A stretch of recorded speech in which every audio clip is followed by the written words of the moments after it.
ఆదివారాలతో కలిపి వారి కొద్ది దినములుగా మందిరాన్ని విడవకుండా నాయన దర్శనాన్ని చేసుకుంటా ఉన్నారు. ఇది వారి జీవిత అలవాటుగా మార్చండి బాబు. స్తోత్రాలు.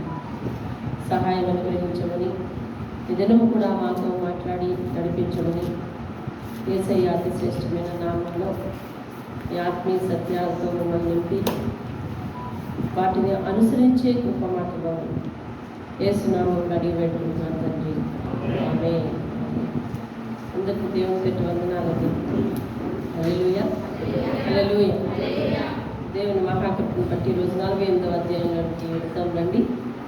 అలాగే యాజ్ యూజువల్గా దేవుడు నాకు చెప్పిన డ్యూటీ ఏంటది, ప్రతిరోజు మీకు మందిరం రావడం అలవాటైపోయింది కాబట్టి ఇక మీదట కూడా ప్రతిరోజు ఒక మీ వీలుని బట్టి గంట వీలు చేసుకుంటారో, అరగంట వీలు చేసుకుంటారో, 10 నిమిషాలు వీలు చేసుకుంటారో చేసుకొని బలిపీఠం దగ్గరికి వచ్చి దేవుణ్ణి పలకరించి ఆయన దగ్గర మోకరించి వెళ్ళే అలవాటు. అది ఏ సమర్పణలోనికి వస్తుందంటే జీవిత సమర్పణలోనికి వస్తుంది. దేవుని స్తోత్రం. నా జీవిత దినములన్నీ, నా బ్రతుకు దినములన్నీ చిరకాలము, ఇది శాశ్వతం వరకు నిలిచే తుది నిత్య నిర్ణయము అన్న మాటలన్నీ కూడా మీ జీవితంలో మీరు అనుసరిస్తున్నట్టు అవుతుంది. దేవుని స్తోత్రం. కాబట్టి దేవుడు ఆ రీతిగా ప్రేరేపించమని మరి నన్ను ప్రేరేపించాడు కాబట్టి నేను ప్రతిదినము వాక్యానికి ముందు ఈ హెచ్చరిక చేస్తాను. తర్వాత అనుసరించేది మీ వంతు. దేవుని స్తోత్రం కలగాలి. అలాగనే మరొక విషయం, మరి ఈ 40 దినములు అయిపోయిన తర్వాత ఈస్టర్తో అయిపోతున్నాయి. ఈస్టర్ రోజు మనం ఆదివారం చర్చిలో కలుసుకుంటాం. ఆ తర్వాత గంట ప్రార్థనలు ఇంటింటికి పెట్టారు కదండి. గంట ప్రార్థనలు గుర్తుందా మీకు? ఇవి అయిపోయిన తర్వాత అంటే అంత క్రితం గంట ప్రార్థనలో పెట్టేటవాళ్ళం. కానీ కిందటి సంవత్సరం నుంచి మనకు దేవుడు ఈ పరిచయం ఇచ్చాడు కాబట్టి ఇది అయిపోయిన తర్వాత కూడా గంట ప్రార్థన పెట్టారు. కిందటి సంవత్సరం ఎలా పెట్టాము, అది ఎవరు పెట్టమని పిలిస్తే వాళ్ళకి పెట్టాం. కాబట్టి నా ఎదుట చాలా ప్రణాళికలు ఉన్నాయి, ఇంకా చాలా పనులు ఉన్నాయి. నేను బైబిల్తో కూర్చోవలసి ఉంది, కొద్ది దినములు ఉపవాసం ఉండవలసి ఉంది. కాబట్టి నేను పనులు తొందరగా చేసుకోవాలని నా ఉద్దేశం. కాబట్టి నేను ఈ రోజు నుంచి ఇది కూడా అనౌన్స్ చేస్తున్నాను. ఎవరైతే ఈస్టర్ అయిపోయినా వెరీ నెక్స్ట్ డే సోమవారం అక్కడి నుంచి ఎవరైతే పేర్లు ఇస్తారో వాళ్ళది ఒక వీధిని అనుసరించుకొని ఆ వీధిలో వాళ్ళందరికీ ఒకేసారి పెట్టడానికి నేను ప్లాన్ చేసుకొని, అది కూడా అతి తక్కువ రోజుల్లో, మీరు ఎప్పుడో ఇష్టపడి పిలిస్తే కాదు, ఎవరెవరికి కావాలో చెప్పండి, దాన్ని బట్టి నేను టైమింగ్ చేస్తాను. అది కూడా పూర్తి చేసేస్తే నాకు కొంచెం నేను దీంతో కూర్చోవాలి, తర్వాత ఉపవాసము దినాలు చేసుకోవాలి అని నేను చాలా ప్రణాళికలు కలిగి ఉన్నాను సెలవులు బట్టి. అందుకని ప్రతిదినము మరి బయటికి పని పెట్టుకోకుండా ఆ పని పూర్తి చేయడానికి ముందుగానే ఈ రోజు నుంచి అనౌన్స్ చేస్తాను. కాబట్టి మీరు ఎవరికి ఆసక్తి ఉన్నదో, అందుకనే ఇది ఆన్లైన్లో కూడా చెప్పడం జరుగుతుంది. ఎవరికి ఆసక్తి ఉన్నదో వారందరూ కూడా గబగబా పేర్లు ఇస్తే నేను ఎప్పటి నుంచి కూడా షెడ్యూల్ ప్రిపేర్ చేసుకుని మీకు చెప్తాను. లేదు మీకు అవసరం లేదు, నూతన సంవత్సరంలో మేము మీ ఇంటికి ఇంకా అడుగు పెట్టలేదు, అది వద్దు ఇది వద్దు అనుకుంటే మీరు ఎవరు పేరు ఇవ్వకపోయినా పర్వాలేదు. మరి పిలిచిన వాళ్ళందరి గురించి మరి నేను వెళ్ళి వచ్చి తర్వాత మరి ఎవరెవరైతే పిలవలేదో వాళ్ళందరూ మరి ఎప్పుడైనా మరి అవసరం పడినప్పుడు నేను వెళ్ళాలి కదా, ఆ ఇంట్లో ప్రార్థన పడినప్పుడు వెళ్ళాలి. అలాగే నేను ఈ పనులన్నీ ముగించుకున్న తర్వాత కూడా నేను వస్తాను. దేవుని స్తోత్రం కలగాలి. హల్లెలూయా. మనం ప్రార్థన చేయట్లేదని దేవుడు మనల్ని విడిచిపెట్టలేదు. ఎలాగో మీరు పిలవలేదని నేను మిమ్మల్ని విడిచిపెట్టను. కాబట్టి అవన్నీ పనులు అయిపోయిన తర్వాత వస్తాను. దేవుని స్తోత్రం కాదు. రైట్, 48వ అధ్యాయానికి వచ్చేసేయండి. 609వ పేజీ. యాకోబు వంశస్థులై ఇశ్రాయేలు అను పేరు కలిగిన వారలారా, యూదా జలములలో నుండి బయలుదేరి వచ్చిన వారై యెహోవా నామము తోడని ప్రమాణము చేయుచు ఇశ్రాయేలు దేవుని నామమును స్మరించుచు నీతి సత్యములను చదివారా, పట్టుకున్నారా పదాన్ని? ఏంటంట? యాకోబు వంశస్థులంట వీళ్ళు. ఇశ్రాయేలు అని పేరుందంట వీళ్ళకి. యోధా జనములలో నుంచి, అనగా యోధా యొక్క శరీరంలో నుంచి వచ్చిన వారు, యెహోవా నామముతో ప్రమాణం చేసిన వారు, ప్రార్థన చేసిన వారు. ఇశ్రాయేలు దేవుని నామమును స్మరిస్తూ ఉంటారు అన్నమాట. కానీ నీతి సత్యాలను అనుసరించు. ముందు వాళ్ళ సద్గుణం, అది సద్గుణం అనాలా దుర్గుణం అనాలా చూడండి. ఆచారం ఉంది, ఆచారం ఉంది. మేము దేవుని ప్రజలం, మేము ఇలా ఉంటాం ఆకారంలో, మా పేరు ఇది, మా పేర్లు ఇలా ఉంటాయి, మేము పాటించే దినములు ఇలా ఉంటాయి అని చెప్పుకుంటున్నారు వీళ్ళు. కానీ ఏమన్నా అంటే సృష్టికర్త అయిన దేవుని తోడు అంటున్నారంట. కూర్చున్నా లేస్తున్నా మనకి చూడండి ఊత పదం ఉంటుంది, అమ్మయ్య ఎస్సయ్య అంత. అలా కూర్చున్నా లేస్తున్నా స్మరిస్తున్నారంట, అన్నీ చేస్తున్నారంట. ఏం లేదు, అనుసరణ లేదు, అనుసరణ లేదు. అవి ఏం అనుసరించట్లేదో కూడా రాశాడు దేవుడు. నీతిని సత్యమును అనుసరించాడు. పరిశుద్ధాత్మ చెప్తున్నాడు నీతి సత్యములు అనగా దేవుడే, దేవుడు అనుసరించాడు. దేవుడు నీతి అయి ఉన్నాడు కదా, సత్యమై ఉన్నాడు కదా. అదేది 26వ అధ్యాయం కదా, ఒకసారి చూడండి, 2వ వచనం చూడండి. 26వ అధ్యాయం యెషయా 2 చదవాలా? సత్యమును ఆచరించుచు నీతి గల జనము ప్రవేశించినట్లు ఏమేమి ఉండాలి?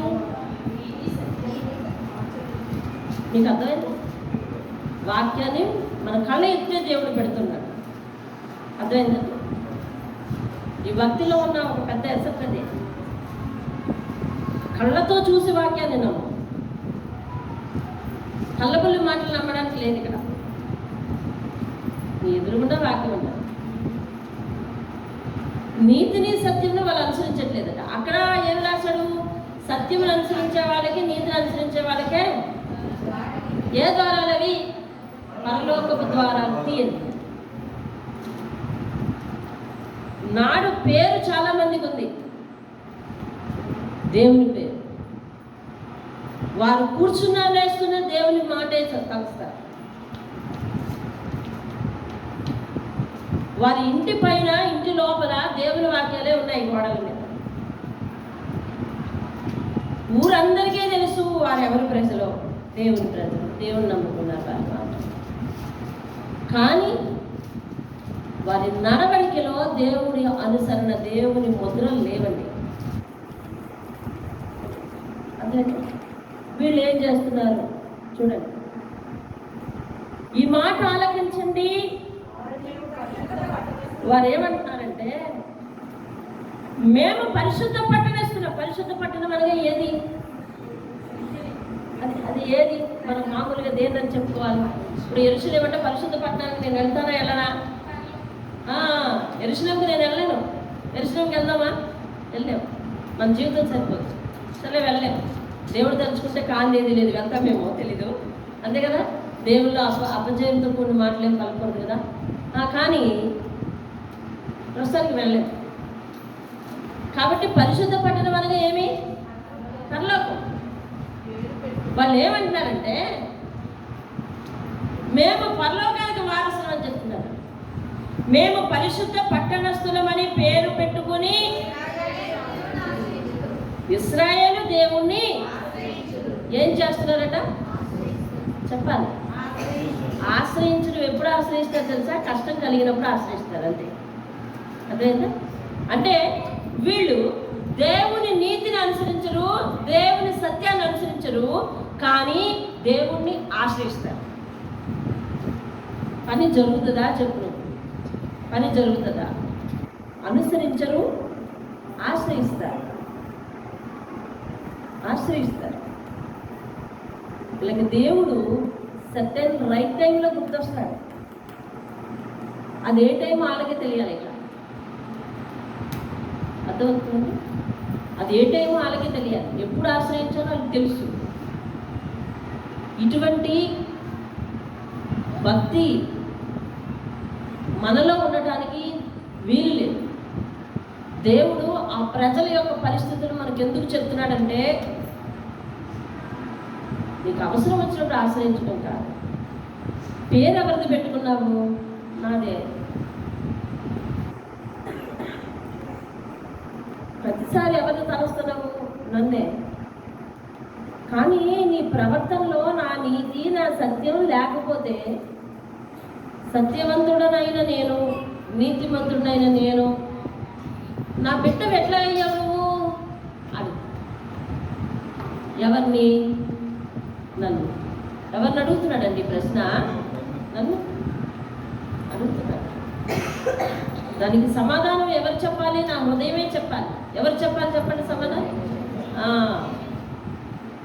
మీరే చెప్పాలి. మీ హృదయం చెప్పాలి, ఇటు నయనే చెప్పాలి, నా హృదయం చెప్పాలి. అనుసరణ లేని వ్యక్తులం అయిపోయాం తెలుసా? ఆనాడు ఉన్నారు వాళ్ళు, ఈనాడు ఉన్నారు. ఎక్కడున్నారు? సంఘములలో కూడా ఉన్నారు. మరి సంఘం నుండే కదా ఇంటికి వెళ్తారు. అవును కదండి, సంఘం నుండే కదా ఇంటికి వెళ్తారు. సంఘములో దేవుని కట్టడ వింటున్నారు. దేవుని కట్టడ ఏమిటి? సత్యము, నీతి, యథార్థత. దేవుని ఆజ్ఞలు వింటున్నారు. ఆజ్ఞలు ఏమిటి? నిన్ను సత్య మార్గంలో నడిపించడానికి, నిత్య మార్గానికి నడిపించడానికి, యథార్థమైన మార్గంలో నిన్ను నిలబెట్టడానికి. కానీ అనుసరణ లేదు. అనుసరణ లేదు. దేవుడు ఏదైతే మార్చుకోమంటున్నాడో మార్పు లేదు. దేవుడు ఏదైతే నేర్చుకోమంటున్నాడో నేర్పు లేదు. మార్చుకోమన్నది మార్పు లేదు, నేర్చుకోమన్నది నేర్పు లేదు. కానీ వీళ్ళు ఆశ్రయిస్తున్నారు. 48వ అధ్యాయం, ఈరోజు 1వ అధ్యాయాన్ని దేవుడు తీసుకున్నాను. ఇది చాలా కీలకమైన విషయం. అనుసరింపవగానే ఆశ్రయిస్తావా? ఇది ఎవరైతే వారు, ఎవ్వరూ అలా ఉండకూడదు. ఎవరైతే వారు సమాధానం చెప్పాలి. సత్యమును, నీతిని అనుసరించిన వారికే ద్వారం తెరిచి ఒక మాట చెప్పు వాళ్ళతో. ఎవడు దీనుడై నలిగిన హృదయం గలవాడై, అదేనా అక్కడ చెప్పింది 26. ఎవరి మనస్సు నా మీద, నీ మీద ఆనుకున్నో వారిని పూర్ణ శాంతి గలవానిగా కాపాడదు. ఏమంటున్నాడు చెప్పండి? సత్యం అనుసరించిన వారికి, నీతిని అనుసరించిన వారికి ఆ పరలోక ద్వారం తెరిచిపెట్టు. ఇంకో మాట చెప్పు. అది అనుసరిస్తూ ఎవరైతే ఆయన మీద ఆనుకుంటారో, అంటే నా మీద, అంటే దేవుడు పలుకుతున్న మాటలు కదండి ఇవి. యెషయా ప్రవచిస్తున్నాడు. ఆయన మీద ఆనుకుంటారో వారిని పూర్ణ శాంతి గలవాలిగా. అంటే అర్థం ఏంటి? ఆనుకోవడం దేనికి? అవసరం వచ్చినప్పుడే కదా. అవసరం వచ్చినప్పుడు ఆనుకుంటే ఏం చేస్తాడంటే దేవుడు పూర్ణ శాంతి గలవానిగా చేస్తాడు. అంటే పూర్ణ శాంతి గలవానిగా చేస్తున్నాడంటే సమాధానం ఇస్తున్నాడు, అవసరం తీరుస్తున్నాడు, ఆదుకుంటున్నాడు, లేవనెత్తుతున్నాడు కదా. అర్థమైంది కదా మీకు? ఇప్పుడు చెప్పండి, అర్థమైంది కదా? అక్కడ కండిషన్ ఉంది. సత్యం అనుసరించే వానికి, నీతిని అనుసరించే వానికి పరలోక ద్వారాలు తెరవడమే కాకుండా అది అనుసరిస్తూ నా మీద అనుకుంటే నేను అతనికి పూర్ణ శాంతిని ఇస్తాను అని దేవుడు వాగ్దానం చేసి చెప్తే వీళ్ళు ఏం చేస్తూ ఉన్నారని అంటే అన్నీ దేవుడి పేరేనట. అసలు లేదంట. అనుసరణ లేదు. అసలు ఏది? అనుసరించటం లేదు. నిజానికి తెలుసా, ఈరోజు అనేక మంది దేవుని ఎరిగిన వారు, దేవుని మీద ఆనుకున్న వారు, బాప్తిసం తీసుకున్న వారు, అంటే రొట్టెలో పాలపొక్కలు పొందుకుంటున్న వారు ఆ రోజు మాత్రమే దేవుని అనుసరించే వారుగా, దేవుని బిడ్డలుగా కనిపిస్తున్నారు. అంతే. అది అయిపోయిన తర్వాత మామూలే. అది అయిపోయిన తర్వాత మనకి మన అవతారం మారిపోతుంది, మన పరిస్థితి మారిపోతుంది, మన మాట తీరు మారిపోతుంది. అర్థమవుతుంది? జస్ట్ ఆ వాక్యం అయిపోయిన వెంటనే మన విశ్వరూపం మారిపోతుంది. ఎవరైనా ఎక్కడైనా తేడా చేస్తే ఇక అంతే మన ముఖంలో ఒకరి రూపం వచ్చేస్తుంది, మన మాటల్లో ఒకరి రూపం వచ్చేస్తుంది, మన మనసులో ఒకరి రూపం వచ్చేస్తుంది. అసలు నాలుగుకి కానీ పెదాలకు కానీ హత్తుపోతున్నట్లేదు ఏం మాట్లాడుతున్నాం, ఏం చేస్తున్నామో. ఇది గాక మన ఇంటిలో ఇక దేవుని వాక్యాన్ని మళ్ళీ తిరిగి తీసి చదివేది లేదు, చేసేది లేదు, ఆయన్ని ఆనుకునేది లేదు. మళ్ళీ ఏదైనా దెబ్బ తగిలి ఎక్కడైనా అవసరం వస్తే, ఏదైనా అవసరం పడితే కనుక అయ్యా మమ్మల్ని చూడు, మా అవసరం తీర్చు అని ఆయన ఆశ్రయిస్తున్నామంట. అర్థమవుతుందండి? దేవుడు ఎంత స్పష్టంగా చెప్తున్నాడు చూడండి. వాళ్ళు నేను ఏర్పాటు చేసుకునే యాకోబు వంశస్థులండి. నేను ఏ వంశాన్ని అయితే దీవించానో ఆ వంశపు ప్రజలని నా నామాలను బట్టి ప్రమాణం చేస్తారు, నా మార్గాలు అనుసరించి పరిశుద్ధ పట్టణపు వారసులు అంటారు. అవసరం వచ్చినప్పుడు మాత్రమే నన్ను ఆశ్రయిస్తారు అని దేవుడు చెప్తారు. అర్థమవుతుందా? చూడండి, ఇంకా మాట్లాడదాము. దేవుడు మాట్లాడుతుంటే విన్నాను. చూడండి 4వ వచనం. అటువంటి వారితో దేవుడు మాట్లాడుతున్నాడు. నీవు మూర్ఖుడవనియు, ఏమండి, నీ మెడ ఇనుప నరమని, నీ నుదురు ఎత్తడదని అండి అందుకో నాకు తెలిసి ఉండి అంటారు. నాకు తెలుసు నువ్వు అలా ఉంటావని నాకు తెలుసు, నువ్వు అలా చేస్తావని నాకు తెలుసు. వాళ్ళ మెడ అంటే ఏంటద అదట ఇనుప నరం. ఇనుప నరం అంటే అర్థం ఏంటి? వాళ్ళు ఉంచే చోట వంచట్లేదు, తేల్చే చోట తేల్చట్లేదు. చూసావు? అర్థమైందండి? ఎప్పుడు తేలవాలి? వినటానికి తేలవాలి. అర్థమైందా? వాక్యం వినటానికి తేలవాలి, ఆయన ఆజ్ఞలు వినటానికి తేలవాలి. అంటే తేల్చి వినాలి, చెవులు రెక్కించి వినాలి, మనసు రెక్కించి వినాలి. చెవులు రెక్కించే వాళ్ళందరూ కూడా వినడానికి పొరపాటు, మనసు రెక్కించాలి. ఆ మనసు రెక్కించే కాన్సన్ట్రేషన్ రావాలంటే నీ కనులు దేవుని వైపు ఉండాలి, మాట వైపు ఉండాలి, స్వరం వైపు ఉండాలి. అర్థమైందండి? వంచట్లేదండి ఎప్పుడు. దేవుని మాట మాట్లాడితే అలాగేనయ్యా, సమ్మతించడానికి వంచట్లేదండి. చూసావా దేవుని మాట ఎట్లా ఉందో? నీ మెడ ఎలా ఉందంటే ఇనుప నరం. ఇటువంటి పద్ధతి ఈ 40 దినాల ఈ ఉపవాస, ఈ ప్రార్థనలలో వాక్యం వినటానికి మీరు ఎట్లా వస్తున్నారో నాకు తెలియదు, కానీ ఒకటి మాత్రం చెప్పగలను, ప్రయాసతో వస్తున్నారు. దేవుడు మాట్లాడుతున్న ఈ రకమైన వ్యవహారం ఎవరిలో కూడా ఉండడానికి వీలు. అంటే నువ్వు నా మాటకి తల వంచవు అంటున్నాడు. వినపనరం అంటే అర్థం ఏంటండి? తల వంచవు అంటున్నాడు. మొదట ఏమని పేరు పెట్టాడండి? అమ్మో అమ్మో. ఇది మగవాళ్ళకి సంబంధించిన పదం అని అర్థం చేసుకోవాలి. వాక్యం అందరికీ సమానం, వాక్యం అందరికీ సమానం. మూర్ఖత ఉందట మనలో, పేరుకు మాత్రం.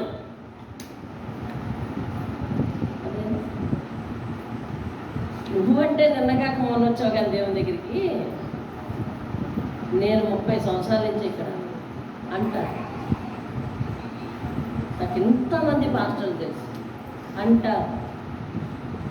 ఎన్ని ప్రసంగాలు విన్నానో అంటారు, ఎన్ని ప్రార్థనలకు అటెండ్ అయ్యానో అంటారు, ఎన్ని ఉపవాసాలు ఉన్నానో అంటారు, ఈ చెయ్యి ఎంత దారుణంగా ఆయనకి ఇచ్చిందో అంటారు. దేవుని వాక్యం ఒక్కటి వాళ్ళ ప్రవర్తనలో అనుసరణ కనిపించదు. యేసు దేనికి మారిపోయారో తెలుసా? వినయానికి మారిపోయారు. వినయం లేనివాడు ఆయన వాడు కాదు. వినయం లేని స్త్రీ ఆమె కాదు, ఆమె ఆయన అది కాదు, ఆయన బిడ్డ కాదు. అతను వినయం లేనివాడు ఆయన వాడు కాదు. పేరు దేవుడి, పేరు దేవుడి. ఏమండి? కానీ నా ప్రవర్తనలో అది లేకపోతే, నీ ప్రవర్తనలో అది లేకపోతే, అదేందా నిన్ను వలే నీ పొరుగు వారిని ప్రేమించు అన్నది దేవుని ఆజ్ఞ. ఇప్పుడు యేసుని కలిగి ఉన్న వారందరూ ఏం చేయాలి? అసలు అది చేయాలి. ఆయన చెప్పిన ఆజ్ఞలన్నీ ఏంటంటే ఉన్నాయో ఒక్కొక్కసారి అట్లా తలుచుకోండి. యేసయ్య దగ్గరికి వెళ్తే ఇంకా క్రిటికల్గా ఉంటుంది. ఆయనేమో చాలా దీనంగానే కనిపించాడు, కానీ కఠినమైన ఆజ్ఞలను అక్కడ పెట్టాడు. అవును కదా? అందుకనే లోపం ఆయన జోలికి రావట్లేదు. ఆయన జోలికి వచ్చిన వారు అందరూ సాఫ్ట్ నేచర్డ్ అని నేను తిప్పుతున్నా. కాదు, నువ్వు మూర్ఖుడివి, మూర్ఖురాలివి అంటుంది వాక్యం. ఇప్పుడు మనము దేవుని ముసుగు వేసుకుని ఉండద్దు. వాక్యమనే అర్థంలో ముఖం చూసుకోవాలి. ఎందులో చూసుకోవాలండి? వాక్యమనే అర్థంలో ముఖం చూసుకోవాలి. తగ్గిందా? ఏది దేవుని దగ్గరకు రాకముందు ఉండే స్పీడు, దేవుని దగ్గర ఉన్నప్పుడు స్పీడ్ తగ్గిందా? మానేవా? దేవుని దగ్గరికి రాకముందు ఉన్నాయి కదా నీకు వచ్చి కొంచెం సంస్కృతం, దేవుని దగ్గరికి వచ్చేసిన తర్వాత మానేవా? వదిలేసావా? దేవుని దగ్గరికి రాకముందు అలవాట్లు ఉన్నాయి కదా, అవి దేవుని దగ్గరికి వచ్చేసరికి వదిలేసావా? లేదు లేదు లేదు, మూర్ఖుడివి అని నీ దేవుని వాక్యం చెప్తుంది. మూర్ఖుడివి, మూర్ఖురాలివి అని దేవుని వాక్యం చెప్తుంది. దేవుని వాక్యం అన్నదానికి నువ్వు నేను ఏమనగలం? అవునాయన నేను మూర్ఖురాలి, అవునాయన నేను మూర్ఖుడిని అందం తప్ప, వదలుకోకపోతే, మానుకోకపోతే, ఆయన నేర్చుకోమన్నది నేర్చుకోకపోతే, ఇది తిని వెళ్ళడం తప్ప ఇక చేసేదేమి. అలా వద్దు. ఎందుకు ప్రయాసపడి వస్తున్నావు? మనసు మారాలి. దేవుని వాళ్ళట అనుసరించట్లేదట, కానీ ఆశ్రయిస్తున్నారు.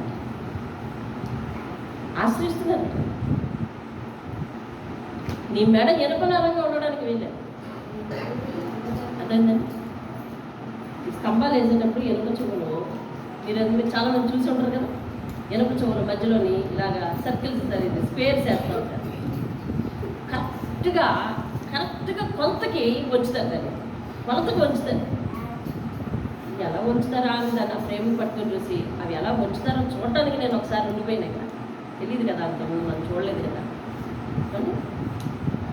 దాన్ని రెండు ఇనుప కొమ్ములకి అట్టగా పెట్టి కరెక్ట్గా కొలత దగ్గర పెట్టి అట్నుంచి ఒక గడించదని పెట్టి, అదేదో ఉంది ఆ వస్తువు పేరు నాకు తెలియదు, అది పట్టుకొని తప్పని ఉంచుకున్నాడు. అంటే ఇది ఎక్కడికి వెళ్తే వంగింది? వెళ్ళవలసిన గాడిలోకి వెళ్తే వంగి. సాధారణంగా మనం పట్టుకుని ఇలా అన్నారు చూడు, వంగుతుందా? నువ్వు వినపనరంవా, అలా ఉండడానికి వీల్లేదు. మనం అలా ఉండడానికి వీల్లేదు. మన స్వచిత్తము దేవుని దగ్గరకు వచ్చిన తర్వాత చంపి బరియలు చేయాలి, అనగా సమాధి చేయాలి. మన సొంత ఇష్టాన్ని దేవుని దగ్గరికి వచ్చాక ఏం చేయాలంటండి? చంపేసేయాలి. ఏం చేయాలి?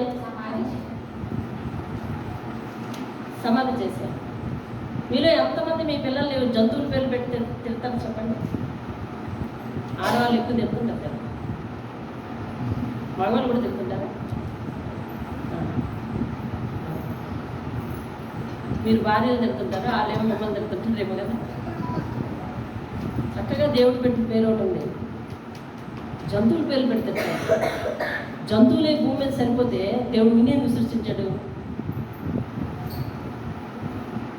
అర్థం చేసుకోకపోతే ఏమని అంటారు? మూర్ఖుడు. ఆ పద్ధతి మానుకోకపోతే ఏమని అంటారు? మూర్ఖురాలు అంటారు. అర్థమవుతుందండి? ఆ పద్ధతి నువ్వు మానుకోవాలి. ఏటో కానీ అలవాటు అయిపోయిందని అంటే అలా కుదరదు. అర్థమవుతుందండి? ఆ ఇనుప నరానికి, అదే ఇనుప శుభకి అలా ఉండడం అలవాటు అయిపోయింది. కానీ నిర్మాణకుడు ఏం చేస్తున్నాడంటే తనకు కావలసిన రీతిలో వంచుకోవాలనుకుంటాడు. కాబట్టి చేత్తో వంచడే, దానికోసం సరైన సెట్ చేస్తాడు. అవును కదా? అవును. దానికోసం పరికరాలు సెట్ చేస్తాడు. సెట్ చేసి అందులో పెట్టి వంచుతాడు. అంటే ఆయనకు వంగనిది ఏది లేదు అన్న సంగతి గ్రహించాలి మనం. అంతే, ఆయనకు వంగనిది ఏది లేదు. వంగకుండా కొంతకాలం అలాగే ఉంది ఆయన చువ్వ కదా. నేను అదే చూస్తుండగా ఇలా చేస్తాడు, ఇలా చేస్తాడు, ఇలా చేస్తాడు. 4 వంపులు వంపాడండి, ఇది చూశాడండి. నేను ఉంటుండగానే టప్ ఒక 20 వచ్చేసాడండి. అలా చూస్తూ ఉన్నాను. నాకు అనిపించింది, అవును, ఇది ఎవరి చేతిలోనూ వంగదు. ఎవరి చేతిలో వంగాలో వాళ్ళ చేతిలోకి వెళ్ళాక వాళ్ళ చేతిలోనూ కూడా ఎలాగా పెట్టవలసిన ఇరుకును పెట్టాక ఇప్పుడు ఉండిందన్నమాట. కావలసిన నిర్మాణం దేవుడు నిన్ను కావలసిన నిర్మాణంలో చేస్తాడు. పెట్టవలసిన ఇరుకులో పెడితేనే వంగుతాను అని అనద్దు. ఈ మాటలన్నీ ముందెందుకు చదువుతున్నావు? అయితే ముందుగానే వంగిపోవడానికి. దేవుని స్తోత్రం. హల్లెలూయా. వంగిపోవాలి. అర్థమవుతుందండి? లొంగిపోవాలి. నేను లొంగను, నాకు ఎప్పుడు ఇదే అలవాటు అని అనే రీతిలో మనం ఉండకూడదు. వాక్యాన్ని అనుసరించాలి అంతే. దేవుని స్తోత్రం. ఇప్పుడు వాళ్ళ గురించి దేని గురించి చెప్తున్నాడు దేవుడు?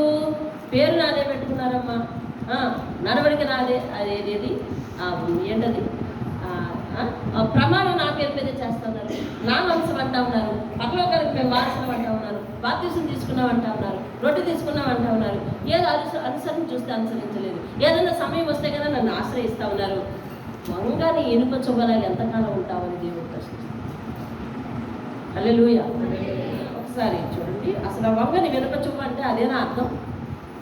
మీ ఇష్టం వచ్చినట్టు చెప్పేస్తున్నారా? చూడండి ఒకసారి ద్వితీయోపదేశకాండం 10:16 వచనం.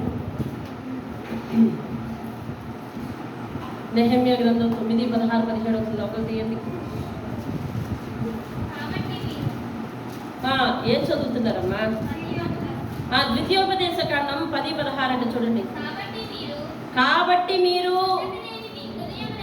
ఏం లేదండి, సున్నతి లేని మీ హృదయములకు సున్నతి చేసుకుని ఇక మీదట ముష్కరులు కాకుండా దేవుని స్తోత్రం కలుగుతుంది. హృదయానికి బాప్తిసం అంటాడు. ఇప్పుడు సున్నతి అంటే ఏంటండి? మన లెక్కల్లో బాప్తిసం. సున్నతి అంటే ఏమంటారు చెప్పండి? బాప్తిసం. కాబట్టి ఈ మూర్ఖత్వం అని పిలుస్తున్నాడు కదా. ఈ మూర్ఖత్వం ఎక్కడి నుండి వచ్చింది మీకు? మీరైతే బాప్తిసం తీసుకున్నాను అంటున్నారు, రొట్టెలో పాల్పంపులు పంచుకున్నాను అంటున్నారు. మీ హృదయానికి బాప్తిసం అవ్వలేదు. చూసారా? దేనికి అవ్వలేదటండి? వాళ్ళ ఎలిజిబిలిటీస్ ఎలాగున్నాయి?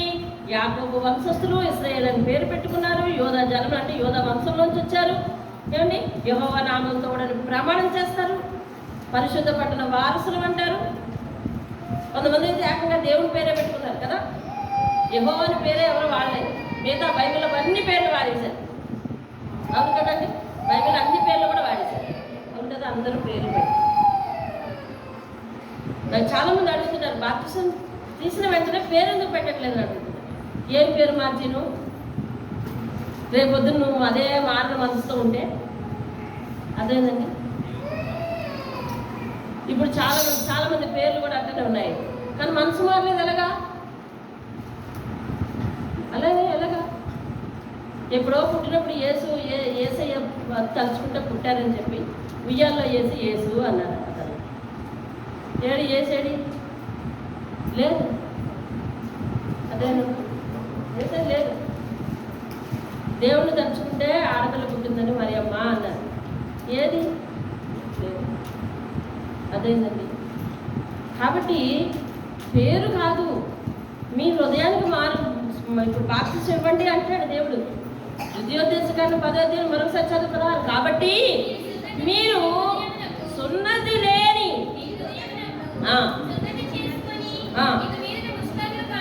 ఇక మీదటి జాగ్రత్తగా ఉండండి అంటాడు దేవుడు. స్తోత్రం కాదు. ఏమంటాడండి? ఇక మీద జాగ్రత్తగా ఉండండి. అయిపోతుంది, టైం అయిపోతుంది. నెహెమ్యా గ్రంథం 9:18-19 వచనాలు చూడండి. నెహెమ్యా ఒక పోత దూడను చేసుకొని దేవుడు ఇదే అని చెప్పి నీకు బహు విసుగు తీర్చినను వారి ఎడారిలో ఉండగా నీవు బహు 9:16-17 కదా చదివారు. అయితే వారును 9వ అధ్యాయం 16-17. అయితే వారును మీ పితరులను గర్వించి లోబడనొల్లక మీ ఆజ్ఞలకు చెవి ఒగ్గక పోయిరు. వారు విధేయులగుటకు మనస్సు లేని వారై తమ మధ్య నీవు చేసిన అద్భుతమైన జ్ఞాపకం చేసుకొనక తమ మనసును కఠినపరుచుకొని, చూసావా, ఇనప చువ్వ, ఇనప నరము అంటా ఉన్నాడు, కఠినపరుచుకొని తిరిగి వెళ్ళుటకు తిరుగుబాటు చేసిరు. అయితే నీవు క్షమించుటకు సిద్ధమైన దేవుని స్తోత్రం కలుగునుగాక. దయావాత్సల్యములు గలవాడమును దీర్ఘశాంతమును బహుకృపయు గలవాడమై ఉండి వాడిని విడిచిపెట్టలేదు. దేవునికి స్తోత్రం కలుగు. అయినా దేవుడు వాళ్ళని ఎందుకు విడిచిపెట్టలేదంటండి? దయాదాక్షిణ్యాలు కలిగిన దేవుడని విడిచిపెట్టలేదు. వాళ్ళ హృదయం ఎలా అయిపోయిందంటండి? కఠిన హృదయం అయిపోయిందంటే అక్కడేమంటున్నాడు? మీ హృదయాలకు సున్నతి లేదు, ఇప్పుడు హృదయాలకు సున్నతి అంటారు. అంటే వీళ్ళు అన్నీ బాగున్నాయి, పేరు బాగుంది, ఆచారం బాగుంది, అన్నీ బాగున్నాయి, కానీ అనుసరణ లేదు. అర్థమైందండి? ఆదాము నిన్ను ఎవరు చేశారంటే టక్కలు లేసి ఏం చెప్తారు చెప్పండి, మీరు చెప్పండి. ఆదాము ఇవన్నీ నీకు ఎవరిచ్చారు? ఆదాము నీకు భార్యను ఎవరిచ్చారు? ఆదాము ఇవన్నీ నువ్వు సంపాదించవా? లేదు లేదు లేదు, అన్నీ దేవుడే ఇచ్చాడు. పడిపోయి పాడైపోయిన తర్వాత ఆదామా నీకు ఈ పని ఎవరు చెప్పారు? దేవుడు చెప్పాడా? చూసావా, వీరి పరిస్థితి అలా ఉంది, మన పరిస్థితి అలా ఉంది. వాళ్ళు ఎవరి గురించో కాదు, మన పరిస్థితి అట్లానే ఉందండి. దేవుడు అన్నీ ఇస్తాడు, కానీ దేవుడు మాట వినడు. ఒకనొక సమయానికి దేవుడు మాట్లాడమంటున్నాడు, మాట్లాడేస్తున్నాను. చర్చిలో మాత్రం ఇలా ఉంటాం మనం, అంతే. చర్చిలో మాత్రం ఇట్లా ఉంటాం. ఇంటిలో మన జీవితంలో సమాధానం లేదు, మన నోట్లో సమాధానం లేదు, మన హృదయంలో సమాధానం లేదు, మన ప్రవర్తనలో ఆయన జాడే లేదు. ఆ హిజ్కియా లాగా మన ఇంటికి ఎవరైనా వస్తే మన రూపమే మారిపోతుంది. అర్థమవుతుంది? ఆ హిజ్కియా ఇంటికి వచ్చిన వాళ్ళ దగ్గర ఆయన ఎలా మాట్లాడాడో మన మాటలు అట్లా ఉంటున్నాయి, మన పరిస్థితి అట్లా ఉంటుంది. కాబట్టి సాక్ష్యం లేని జీవితం అయిపోతుంది. అలాగే ఉండద్దు, దేవుడు చెప్తా ఉన్నాడు. దేవుని స్తోత్రం కదా. అయిపోయిన మాటలు మాత్రమే మనము, అంటే ముఖ్యమైన మాటలు మాత్రమే చూడగలం మనం. కాబట్టి చాలా ముఖ్యమైన అధ్యాయాలు ఇవన్నీ కూడా ముందుకు వెళ్తుంటే టైం సరిపోదని నేను చాలా తొందరపడ్డది అందుకే. కానీ మరి కొంచెం కొంచెం ముందుకే వెళ్ళాలి. చూడండి, దేవుని స్తోత్రం కలుగును కాక. హల్లెలూయా. 8వ వచనం చదువుదాం. అవి నీకు వినపడలేదు, నీకు తెలియబడనే లేదు, పూర్వము నుండి నీ చెవి ఏంటండి తెరవబడనే లేదు. దేనికి? మాట వినడానికి, నా ఆచరణ వినడానికి. ఆ పైనుంచి అంతా చెప్పుకొస్తాడు. నేను పూర్వకాలంలో నేనే ఉన్నాను కదా, ఆ విషయం అంతా నీకు తెలియలేదే, నీ చెవిని పడలేదే, అవి నీకు వినపడలేదే అని అంటాడు. మనం అది వదిలి వచ్చాం. కాబట్టి మీరు ప్రతిరోజు కూడా ఎక్కడ జరిగిన అధ్యాయం ఇంటి దగ్గర చదివితేనే అర్థమవుతుంది. అర్థమైందా? లేకపోతే అర్థమయ్యేది లేదు. అర్థమైతే అంత, అర్థమైపోతే అంత అంటే ఇంక మిమ్మల్ని నేను ఎవరేం మార్చలేరు. మళ్ళా యెషయా గ్రంథం ఇంకొకసారి వచనం వెంబడి వచనం పుట్టాలి అనుకది ఏమో నా జీవితంలో మళ్ళీ నేను చూస్తాను లేదో నాకే భయం. సరేనా? చూడండి 8వ వచనం. అవి నీకు వినపడనే లేదు, నీకు తెలియబడనే లేదు, పూర్వము నుండి నీ చెవి తెరవబడనే లేదు, నీవు అపనమ్మకస్తుడవై.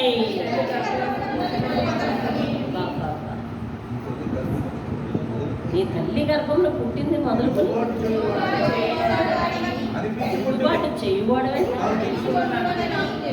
తిరుగుబాటు చేయువాడవని అనిపించుకుంటువని ఎవరంటున్నారు? ఈ మాట ఎవరంటున్నారు? వాగ్దానం ఎందుకు చేశాడైతే? తెలిసే చేశాడు. అర్థమైందా? వాగ్దానం ఎందుకు చేశాడు? యాకోబు వంశానికి వాగ్దానం చేశాడా లేదా? మీరు మీదట ఇశ్రాయేలు జనం అనబడతారు, మీ సంతానాన్ని నేను దీవిస్తాను. నా ఆశలు విని నా మాట ప్రకారం ఉంటే మిమ్మల్ని ఎందుకు దీవించాడు? తెలిసే జీవించాడు. అర్థమైందండి? తెలిసే. మీ షాప్లో ఒక అబ్బాయిని పనిలో పెట్టుకోవాలనుకుంటారు. అతడు కొన్ని పనులు చేయలేడని తెలుసు, అయినా కానీ పని ఇచ్చారు. చేయగలిగినవైనా చేయాలా లేదా? చేయగలిగినవైనా చేయాలా లేదా? అతడికి ఒక కృతజ్ఞత ఉండాలి. ఏంటంటే నేను ఫలానా పని చేయలేదని తెలుసుండి నన్ను పనిలో పెట్టుకున్నాను కాబట్టి నేను చేయగలిగినవి ఏవో నమ్మకంగా చేయాలి అని తెలుసు కదా. ఆ కృతజ్ఞత భావం ఎవరికి ఉండాలి? అంటే ఇప్పుడు యజమాని చూపించింది ఏంటది? రామా చాలా చూపించాడు కదా. అయ్యో నేను వదిలేస్తే ఎట్లాగా, ఓన్లే అవకాశం ఇద్దాం. మరి తెలుసుండి దీవించడం అంటే ఏంటి? మరి గర్భము నుండి తల్లి గర్భంలో పడవేసింది మొదలుకొని నువ్వు తిరగబడతావని, నువ్వు మార్పు చెందుతావని, నువ్వు మాట మారుస్తావని, నువ్వు తిప్పిపోతావని, నా మాటను పోషించవని నాకు తెలుసు.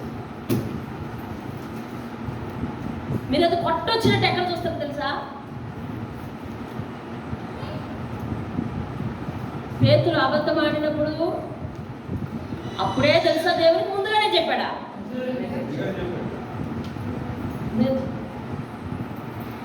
ఎప్పటి నుంచి తెలుసు ఆయనకి? పిలిచినప్పటి నుంచి తెలుసు. ఎప్పటి నుంచి తెలుసు అండి అన్న? పిలిచినప్పటి నుండి తెలుసు. ఏ రోజైనా నువ్వు నన్ను అప్పగించేస్తావయ్యా, నువ్వు నన్ను అప్పగించేస్తావయ్యా అన్నాడు ఎప్పుడైనా? అలే.